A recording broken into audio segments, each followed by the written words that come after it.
धर्म स्नेह बंधु, जितने आपकी पुण्य की सराहना करें उतना कम है। इतना विधान के माध्यम से आपने भगवान की भक्ति करने का सौभाग्य प्राप्त किया। विचार करो कि हमें अनादिकाल हो गया। चिंतन करो, भगवान अनादिकाल हो गया, अभी तक हमें मुक्ति नहीं मिली। हमें प्रयासरत रहना चाहिए, प्रयास करना चाहिए कि हमारी कोठी सिद्धालय में बने। वह एक कोठी में अनेक ब्राज जाते हैं, यहाँ पर अलग अलग कोठियां होती हैं, वहाँ एक माही अनेक राजा। ऐसा वो अद्भुत दृश्य कब देखने के लिए मिले, ऐसे मन में भावना भानी चाहिए। आचार्य बादीराज मुनिराज, आचार्य भगवान बादीराज मुनिराज एक ही भाव स्तोत्र की रचना कर रहे हैं और उस एक ही भाव स्तोत्र की रचना करते करते लिख रहे हैं, हे भगवान, जब आप गर्भ में नहीं आए थे, क्या क्या कह रहे हैं, हे भगवान, जब आप गर्भ में नहीं आए थे, आए ही नहीं, उससे पूर्व 6 महीने पूर्व देव रत्न वृष्टि कर रहे हैं। कितना पुण्य! अभी गर्भ में नहीं आए, पता ही नहीं है, और उससे पूर्व 6 महीने पूर्व देव रत्न वृष्टि करते। अगर आप गर्भ में आ जाते और रत्न वृष्टि होती तो कोई आश्चर्य की बात नहीं थी, लेकिन गर्भ में नहीं आए, उससे पूर्व 6 महीने रत्न वृष्टि देव कर रहे हैं, और गर्भ में आने के बाद 9 महीने तक रत्न वृष्टि। ऐसे कितने महीने तक रत्न वृष्टि हुई? 15 माह रत्न वृष्टि। अयोध्या नगरी वालों के खजाने घर भर गए रत्नों से। कह रहे हैं, हे भगवान, जब आप गर्भ में नहीं आए तब रत्न वृष्टि हो रही है, और अगर गर्भ में आने के बाद रत्न वृष्टि होती तो कोई आश्चर्य की बात नहीं थी। इसी प्रकार हे भगवान, अगर आप मेरे हृदय रूपी गर्भालय में, देवालय में अगर आप विराजमान हो जाओ, क्या कह रहे हैं, हे भगवान, इसी तरह से अगर आप मेरे हृदय रूपी गर्भालय में विराजमान हो जाओ तो क्या यह शरीर की काया स्वर्णमयी नहीं हो सकती है आपके विराजमान होने से? जब आप नहीं आए तब रत्न वृष्टि हो रही है, और अगर आप हृदय रूपी गर्भालय में विराजमान हो जाओ तो मेरे हृदय को कोई रोग हो सकता है? पर हमने विराजमान ही नहीं किया हो। ऐसा उनका अंतरंग चिंतन चल रहा है कि हे भगवान, आप मेरे हृदय रूपी गर्भालय में विराजमान हो जाओ तो यह काया भी स्वर्णमयी काया हो सकती। जब आपके गर्भ में नहीं आने से पूर्व रत्न वृष्टि हो सकती है, रत्नों की वर्षा हो सकती है, तो मेरी काया भी स्वस्थ हो सकती है। इसमें कोई आश्चर्य की बात नहीं। और हम जब भगवान की पूजन करते हैं, भगवान के पूजन क्या कहलाते हैं? उनके गुणों का गुणगान करना, उनके गुणों का स्मरण करना, उनके गुणों की स्तुति करना, आराधना करना, ध्यान करना, यह पूजन कहलाता है। और हम क्या करते हैं? भगवान को विराजमान कर लेते हैं और अड़ोसी पड़ोसी से चर्चा करते। बात आती है, जो गुरुओं के निकट जितना बैठता है, जो गुरुओं के निकट जितना रहता है, वो उतना ही भव्य जीव मोक्षगामी कहलाता है।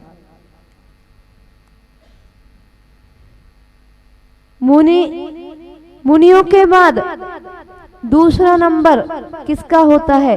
कल्पवासी देवियों का होता है। समोसण में वह सुंदर सभा जब लगती है, जब सौधर्मेंद्र कुबेर इंद्र से कहते हैं कि जाओ समोसण की रचना करो, तो वो समोसण में प्रभु जिस समोसण में विराजमान रहते हैं, वो अशोक वृक्ष के नीचे सिंहासन पर विराजमान होते हैं। उस सिंहासन से भी 4 अंगुल अधर में और 12 सभाएं लगी होती हैं।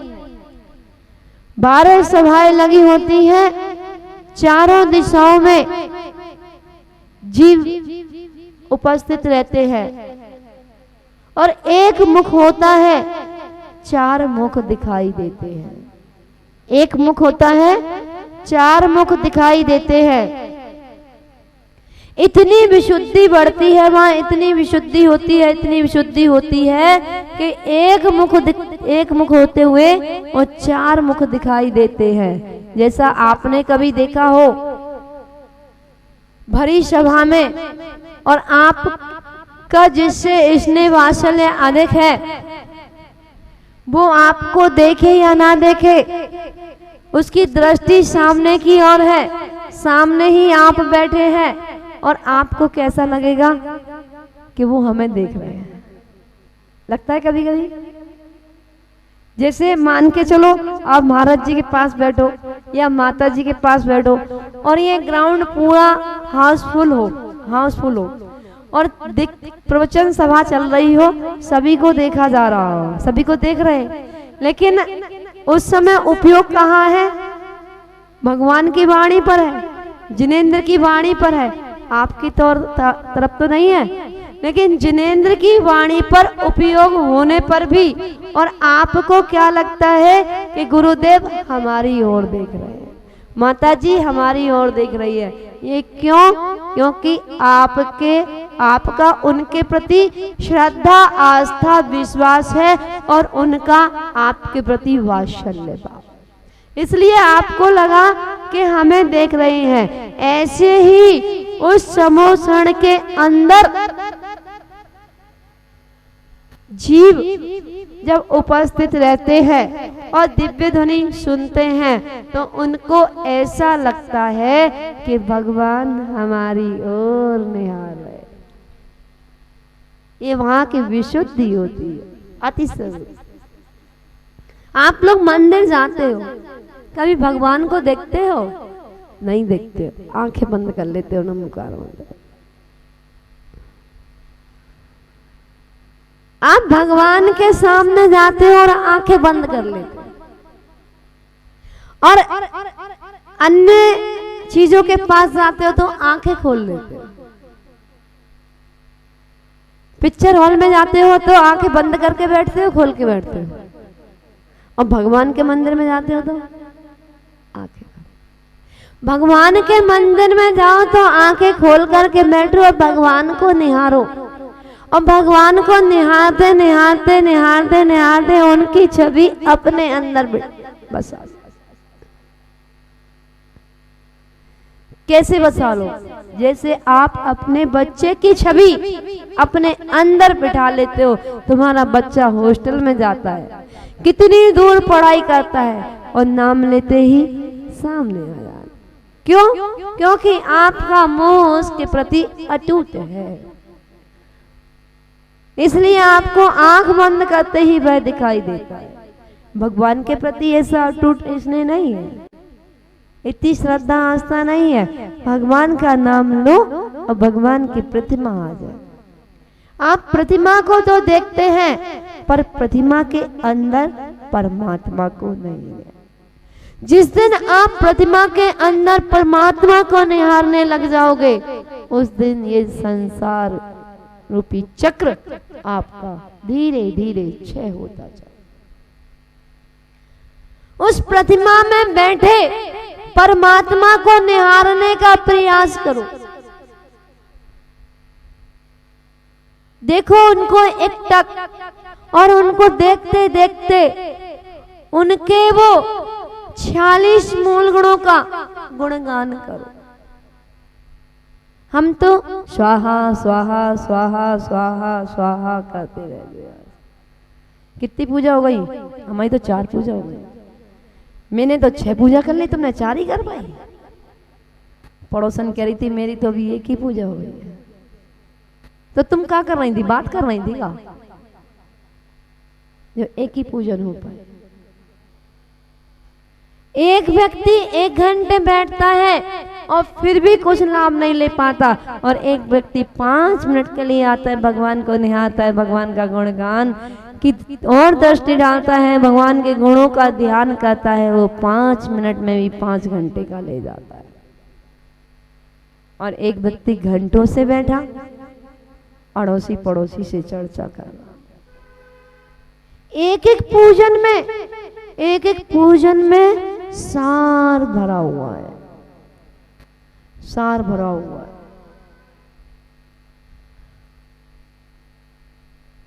हम 4 लाइनें कोई सी भी पूजन की पढ़े। आप पार्श्वनाथ भगवान की जयमाला पढ़ते हो, क्या पढ़ते हो? अनादिकाल से, बोलो, अनादिकाल से कर्मों का सताया हुआ हूं, इसी से आपके द्वार आज आया हूं। ऐसा बोलते हो ना? क्यों बोलते हो? इन 2 लाइनों को अपने अंदर चिंतन में ले लो। क्या कह रहे हैं? अनादिकाल से कर्मों का सताया हुआ हूं, इसीलिए आज आपके दरबार आया। अगर मैं कर्मों का सताया नहीं होता तो आपके दरबार में थोड़ा ही ना आता। 8 कर्म मुझे संसार परिभ्रमण करा रहे हैं। एक एक शब्द का चिंतन करो। आप स्तुति पढ़ते हो, विनती पढ़ते हो, तुमसे लागी लगा पढ़ते हो नहीं, और तुमने पढ़ दी, थाना पूर्ति कर दी। तुमसे लागी लगन ले लो अपनी शरण, पारस प्यारा मेटो मेटो जी संकट हमारा। कभी आपने पढ़ा ऐसे? पढ़ा क्या? नहीं पढ़ा। पढ़ो एक बार। अब आंखें बंद करो। क्यों? क्योंकि आपके सामने भगवान नहीं है, अंदर है। अब आप जिनालय में नहीं गए, उस जिनालय का स्मरण करो। वो बोलना है भगवान पार्श्वनाथ भगवान का स्मरण करो, चिंतन करो। एक बार पढ़ो अपने अंदर, उस जिनालय को अपने अंदर लेकर के आओ, जिनेंद्र प्रभु को अपने अंदर बिठाओ। तुमसे लागी लगन ले लो अपनी शरण, पारस प्यारा मेटो मेटो जी संकट हमारा। निस दिन तुमको जपो पर से नेहा तजो जीवन सारा, तेरे चरणों में बीते हमारा। क्या कहा आपने? शब्दों में क्या कहा? इन शब्दों पर ही तो अमल करना है। निस दिन तुमको जपो, पर से नेहा तजो जीवन सारा, तेरे चरणों में बीते। हम कहते तुमसे लागी लगन, ले लो अपनी शरण पारस प्यारा, मेटो मेटो जी संकट हमारा। सुन लो भगवान, हम सुनाने आए आपको। आपने विनती नहीं सुनी होगी इसलिए सुन लो। और स्पीड में लगाई स्तुति बोली और चलते चलो भैया। उधर से फोन किया, हाँ दूध की कैन ले आए थे क्या? सब्जी का बैग ले आए क्या? मंदिर से निकल नहीं पाए और चर्चा घर की हो गई। यहाँ क्या कह रहे थे? निस दिन तुमको जपो, पर से नेहा तजो जीवन सारा, तेरे चरणों में बीते हमारा। सोचो, विचार करो, डूबने का प्रयास करो भक्ति में, आत्मा की भक्ति में, अपने आत्म स्वरूप को पहचानने में।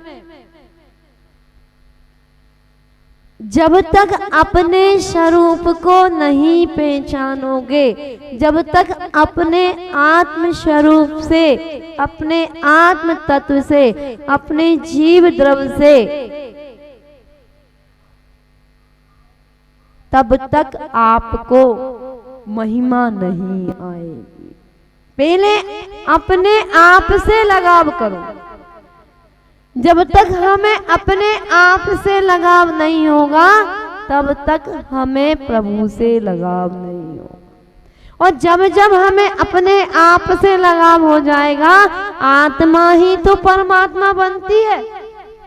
वो तो परमात्मा बन चुके।